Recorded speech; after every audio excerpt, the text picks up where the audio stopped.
Secretary, you told us in July that you do not run the railways and you're not responsible for rail timetabling. But do you presumably accept that as Secretary of State you are responsible for industry structures?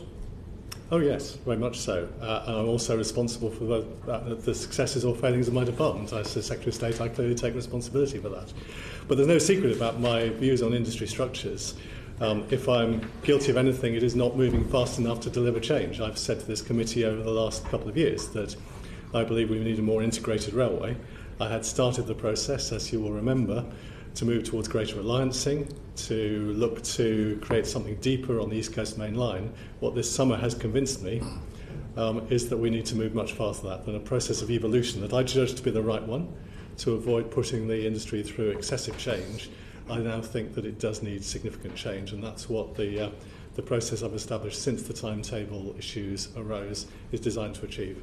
So for my benefit, I do not genuinely have your expertise in this area, and I'm looking at this and I'm seeing the ORR, the IRB, the GTR, the DFT, which apart from looking like a really bad hand at Scrabble, I've got no idea who's got responsibility for what. So coming down to the timetable changes, where are the lines of demarcation in there?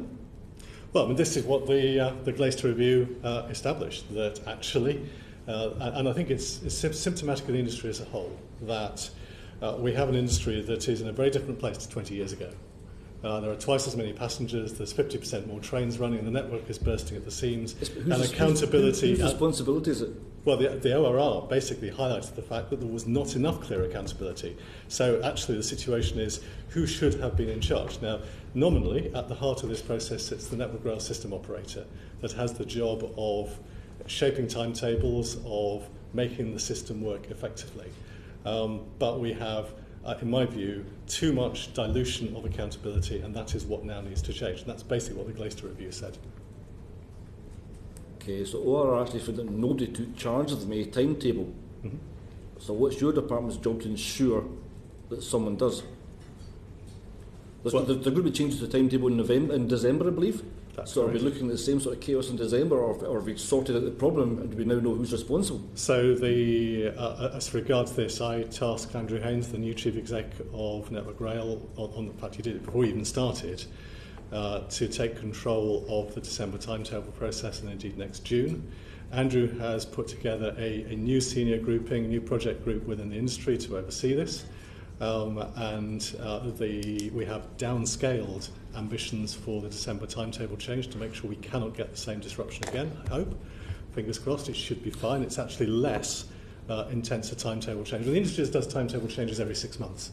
This has been a routine forever. The December timetable change is actually smaller than the routine ones that normally happen every 6 months to make sure that we don't have the same issues in December. Next May, there is a plan to step up the Thameslink programme.